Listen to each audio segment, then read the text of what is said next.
Assalamualaikum warahmatullahi wabarakatuh. Ketemu lagi dengan saya di channel YouTube Joko Sutrisno AB. Pada saat ini, kita akan membahas prosedur penelitian berkenaan dengan merumuskan masalah.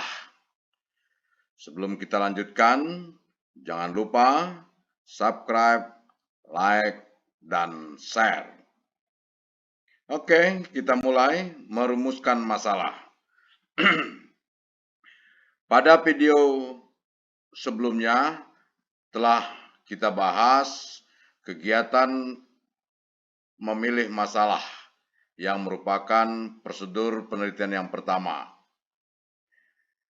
Setelah kita memilih masalah yang dapat berupa masalah saat ini atau masalah yang lampau atau masalah yang mungkin dapat terjadi di masa yang akan datang, untuk memastikan masalah itu ada atau tidak ada dan penelitian dapat dilaksanakan atau tidak, maka kita lakukan studi pendahuluan. Studi pendahuluan pada video yang sebelumnya telah dijelaskan bahwa dapat dilakukan melalui kegiatan 3P, yaitu place, kita ke lokasi atau ke tempat penelitian, berikutnya ke pakar, atau bisa kita menemui orang-orang yang menurut kita menguasai tentang masalah yang akan kita selesaikan, dan kita baca literatur atau melakukan kajian pustaka yang kita sebut dengan paper. Dari studi pendahuluan yang kita lakukan akan teridentifikasi masalah-masalah yang berhubungan dengan masalah utama yang telah kita pilih sebelumnya. Misal saja begini, sebagai seorang guru, kita memilih masalah atau ada masalah yang perlu kita selesaikan berkenaan dengan hasil belajar yang rendah. Kita datang ke sekolah-sekolah atau ke sekolah tempat rencana yang akan kita lakukan penelitian. Begitu kita disampai, mungkin banyak sub-sub masalah yang berhubungan dengan hasil belajar rendah. Bisa berasal dari diri siswa, seperti motivasi, intelijensi, dan lain-lain. Bisa berasal dari guru, mungkin saja pembelajaran yang belum berpusat pada siswa, atau pembelajaran belum menyenangkan, dan lain-lainnya.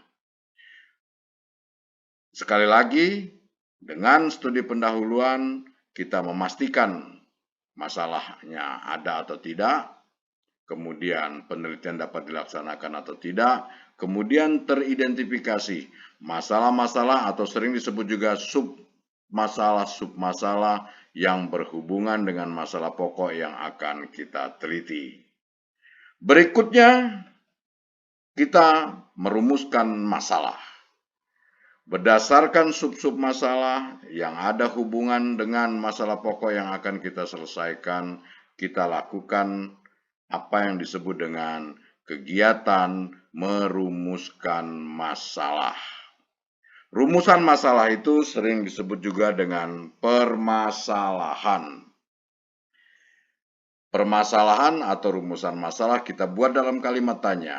Bisa kita hubungkan dengan sub-sub masalah yang sudah kita temui atau kita ketahui di lapangan ataupun hasil dari kajian pustaka. Dengan rumusan masalah yang kita ajukan, maka dapat diketahui tujuan penelitian. Saudara-saudara, tujuan penelitian itu pada hakikatnya atau pada dasarnya adalah untuk menjawab permasalahan yang kita ajukan.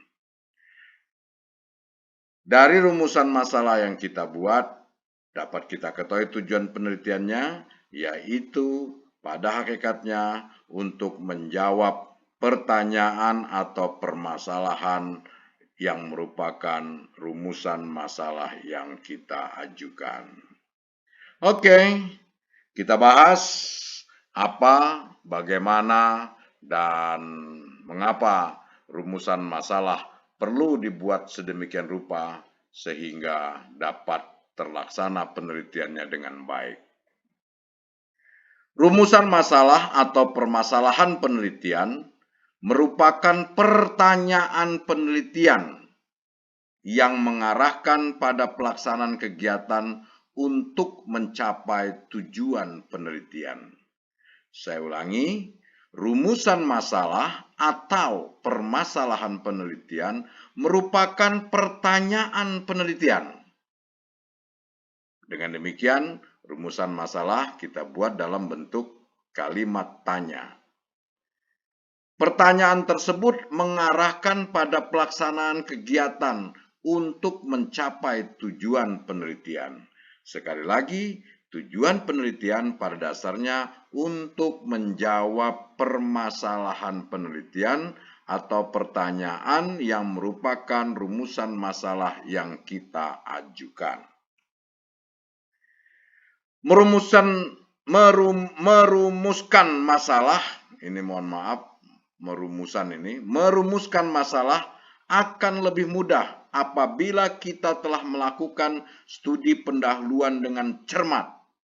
Sekali lagi, merumuskan masalah akan lebih mudah apabila kita telah melakukan studi pendahuluan dengan cermat. Studi pendahuluan dimaksud dalam rangka pengumpulan data pendahuluan dan kegiatan kajian pustaka atau telaah literatur.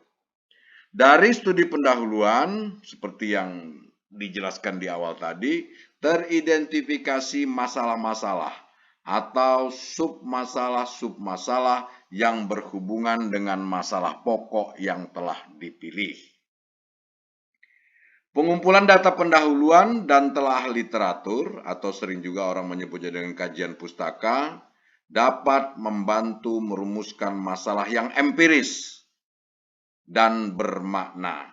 Merumuskan masalah yang empiris, maknanya masalah itu ada dan dapat dilaksanakan kegiatan penelitian. Dan itu semua sangat tergantung pada pengumpulan data pendahuluan dan telaah literatur yang kita lakukan dalam kegiatan studi pendahuluan. Rumusan masalah atau permasalahan dan judul penelitian hanya dapat dirumuskan dengan tepat jika kita memiliki penguasaan yang baik terhadap permasalahan dan bidang yang akan diteliti. Pada kajian di video sebelumnya, syarat peneliti adalah kompeten yang bermakna menguasai apa yang diteliti dan mampu menyelenggarakan kegiatan penelitiannya. Nah, penguasaan terhadap permasalahan penelitian dan bidang yang akan diteliti membutuhkan kajian pustaka atau telaah literatur. Mengapa diperlukan telaah literatur atau kajian pustaka? Karena telaah literatur yang cukup mendalam dan luas akan membantu kita mempermudah menyusun kerangka berpikir sebagai landasan untuk mengajukan dugaan atau jawaban sementara terhadap permasalahan yang kita ajukan, yang sering kita sebut dengan hipotesis. Sekali lagi, telaah atau kajian pustaka yang mendalam dan luas akan membantu mempermudah kita menyusun kerangka berpikir. Hubungan kausal antar variabel.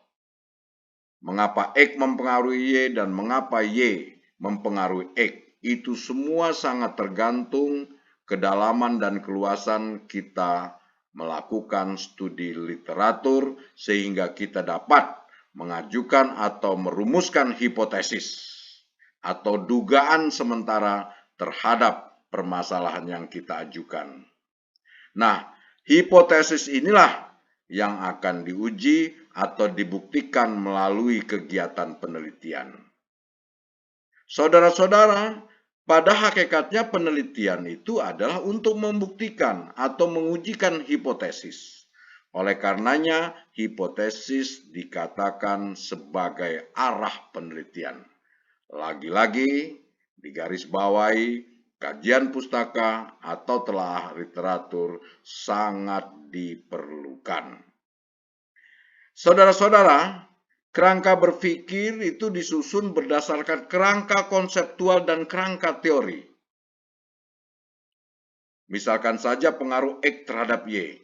Kerangka konseptual, X itu apa, Y itu apa.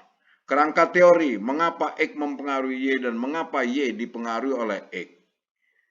Dan itu semua yang sering dikatakan hubungan kausal antar variabel atau objek penelitian yang didapat dan diperkuat melalui kajian literatur. Jadi, isi kerangka berpikir adalah hubungan kausal antar variabel. Mengapa X mempengaruhi Y dan mengapa Y dipengaruhi oleh X yang semuanya sangat tergantung pada kedalaman dan keluasan atau penguasaan kita terhadap variabel hasil dari kajian pustaka atau telaah literatur. Oke, dari tadi kita bicara telaah literatur.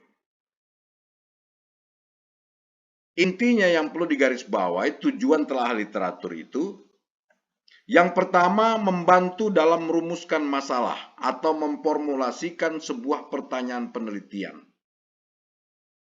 Jadi secara konseptual, secara teoritis, X dan Y, logis tidak kita hubungkan, atau logis tidak X mempengaruhi Y, ada tidak kajian pustaka, teori yang mendukungnya. Sering dikatakan peneliti membutuhkan teori. Yang berikutnya, menemukan dan memastikan tersedianya konsep dan teori-teori yang berhubungan dengan permasalahan. Yang baru saja saya jelaskan tadi.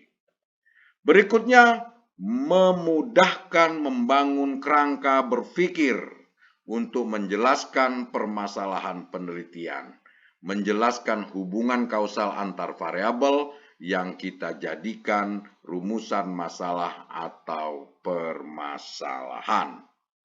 Berikutnya yang keempat, untuk menentukan jenis atau metode penelitian apa yang tepat untuk memecahkan permasalahan. Itu berdasarkan kajian pustaka. Kemudian sumber data.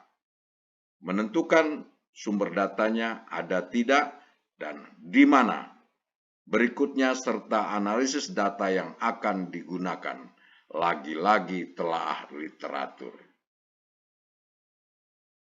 Kemudian perlu diketahui, untuk sampai dengan memilih metode penelitian, sumber data, serta analisis data, itu sangat tergantung penguasaan kita. Mulai dari rumusan masalah hingga untuk menganalisis datanya.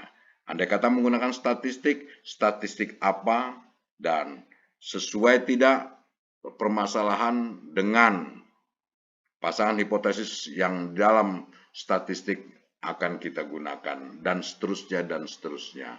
Lagi-lagi, peneliti wajib kompeten, menguasai apa yang diteliti, dan mampu melakukan kegiatan penelitian, mulai dari memilih masalah hingga menyusun laporan penelitian.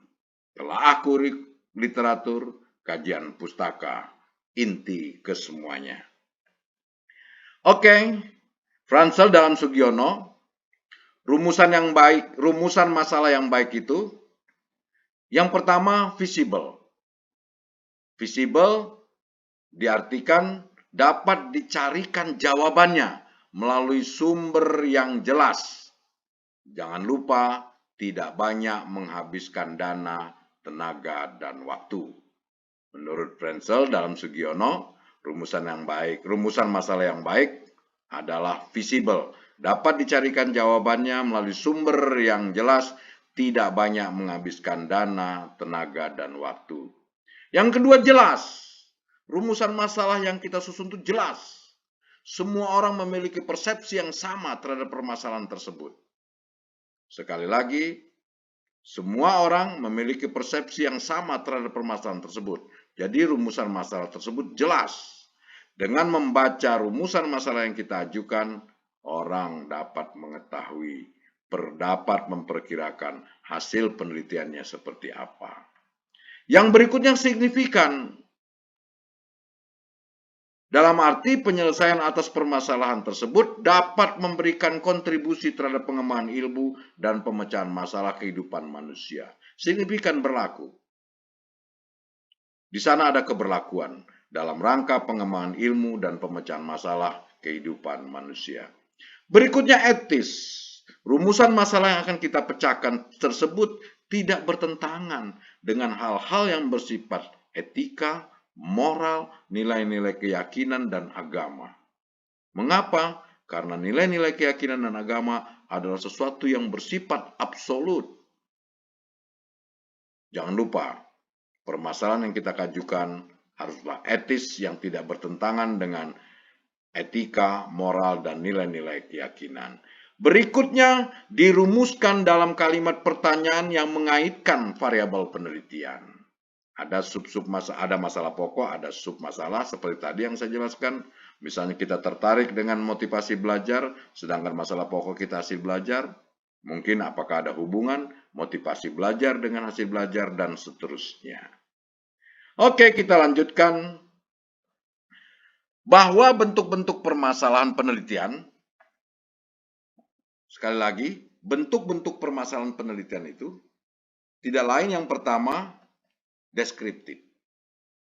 Jadi, permasalahan itu menyangkut deskriptif.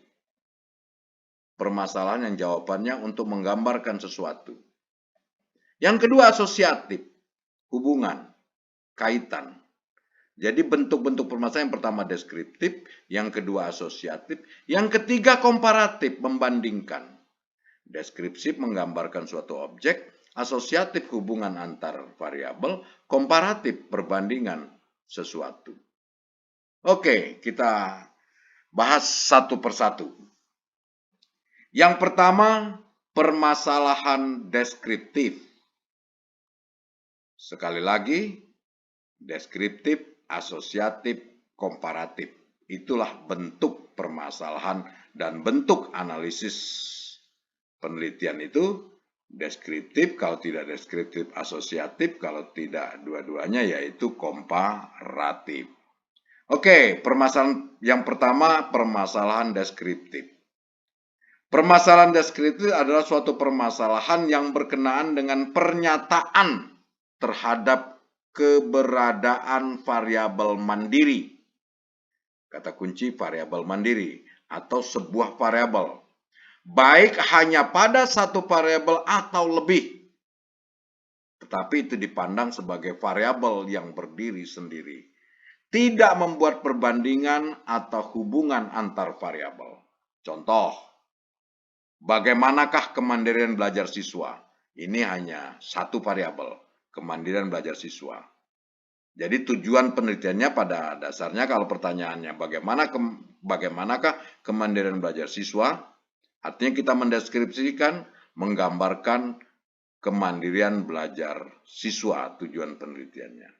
Atau contoh kedua, bagaimanakah hasil belajar melalui penggunaan lembar kerja berbasis penemuan. Ini variabelnya berdiri sendiri, ini sebuah variabel sebetulnya. Yaitu hasil belajar melalui penggunaan lembar kerja berbasis penemuan. Walaupun terlihat di sini ada dua variabel. Jadi pada satu variabel atau lebih di sini terlihatnya ada dua variabel, hasil belajar dan penggunaan lembar kerja berbasis penemuan. Tetapi pada permasalahan deskriptif ini dilihat sebagai variabel yang berdiri sendiri, yaitu sebuah variabel, hasil belajar melalui penggunaan lembar kerja berbasis penemuan. Itu sebuah variabel atau sering disebut variabel yang berdiri sendiri. Oke, kita lanjutkan. Yang kedua, permasalahan asosiatif. Permasalahan asosiatif adalah permasalahan penelitian yang menunjukkan hubungan antara dua variabel atau lebih. Saya ulangi. Permasalahan asosiatif adalah permasalahan penelitian yang menunjukkan hubungan antara dua variabel atau lebih. Saudara-saudara, permasalahan asosiatif itu terdapat 3 bentuk. Yang pertama, hubungan simetris. Yang kedua, hubungan kausal. Dan yang ketiga, hubungan interaktif atau hubungan timbal balik. Oke, kita bahas satu persatu. Yang pertama, hubungan simetris. Hubungan simetris itu merupakan hubungan antara dua variabel atau lebih yang muncul secara kebetulan secara bersama, bukan hubungan kausal maupun bukan hubungan interaktif. Hubungan simetris. Contoh, apakah ada hubungan antara jenis kelamin dengan kemampuan berpidato? Contoh kedua, apakah ada hubungan antara banyaknya peminat menjadi guru dengan adanya sertifikasi guru? Ini hubungan simetris, muncul secara bersama, kita tidak membicarakan kausalitas antar dua variabel. Tetapi dua variabel ini muncul secara bersama. Kita lihat bagaimana hubungan keduanya yang muncul secara bersama. Oke, kita lanjutkan. Yang berikutnya hubungan kausal. Hubungan kausal itu dapat dikatakan sebagai hubungan sebab akibat. Hubungan sebab akibat. Pada permasalahan hubungan kausal terdapat apa yang disebut dengan variabel bebas atau independent variable, yaitu variabel yang mempengaruhi, dan ada variabel terikat atau dependent variable, yaitu variabel yang dipengaruhi. Contoh, apakah ada pengaruh intelligence quotient terhadap kemampuan pemecahan masalah? Intelligence quotient atau IQ ini merupakan variabel bebas atau variabel yang mempengaruhi. Kemampuan pemecahan masalah merupakan variabel terikatnya. Contoh yang kedua, apakah ada pengaruh kualitas media pembelajaran terhadap daya nalar siswa dalam pembelajaran? Ini hubungan kausal atau hubungan sebab akibat. Oke, kita lanjutkan yang ke-C atau yang ketiga, hubungan interaktif atau hubungan timbal balik. Dalam hubungan interaktif ini kadangkala kita sulit mana yang variabel bebas dan mana yang variabel terikat. Kita lihat contoh. Apakah ada hubungan antara motivasi dengan prestasi? Motivasi mempengaruhi prestasi. Jangan lupa, dengan prestasinya tinggi, meningkat juga motivasinya. Berarti motivasi mempengaruhi prestasi dan prestasi juga mempengaruhi motivasi. Ini yang sering dikatakan hubungan timbal balik. Contoh yang kedua, apakah ada hubungan antara kecerdasan dengan kekayaan? Kecerdasan mempengaruhi kekayaan. Karena orang cerdas menyebabkan dia kaya. Bagaimana seharusnya mencari duit, katakan begitu. Demikian juga orang kaya dapat meningkatkan kecerdasan. Karena dia berduit, gizi terpenuhi, kecerdasan meningkat. Nah, hubungan seperti ini, permasalahan yang seperti ini dinamakan permasalahan timbal balik atau hubungan interaktif, hubungan timbal balik. Oke, kita lanjutkan yang ketiga, permasalahan komparatif. Kalau asosiatif, perlu saya garis bawahi, umumnya dia variabel X maupun variabel Y bersumber dari objek yang sama atau sering dikatakan pendekatannya longitudinal.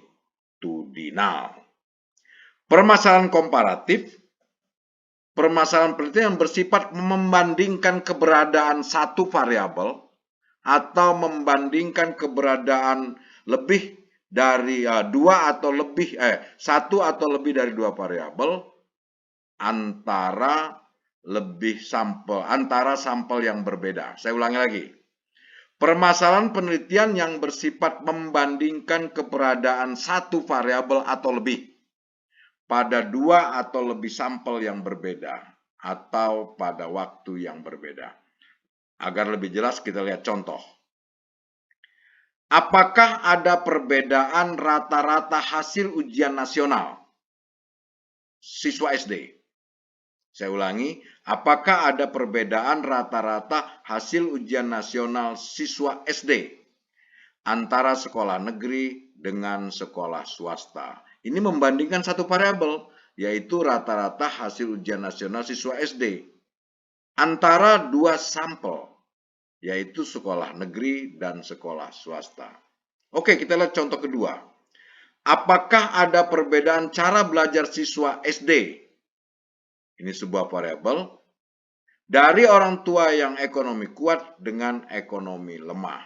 Jadi kita membandingkan sebuah variabel antara dua sampel, yaitu sampel orang tua ekonomi kuat dengan ekonomi lemah. Contoh ketiga, adakah perbedaan kemampuan dan disiplin kerja? Jadi kita membandingkan dua variabel, yaitu membandingkan kemampuan dan disiplin kerja antara guru sekolah swasta dengan guru sekolah negeri, antara dua sampel, yaitu sekolah swasta dan sekolah negeri. Jadi ada dua pertanyaan paling tidak di sini yang harus kita jawab. Bagaimana perbedaan kemampuan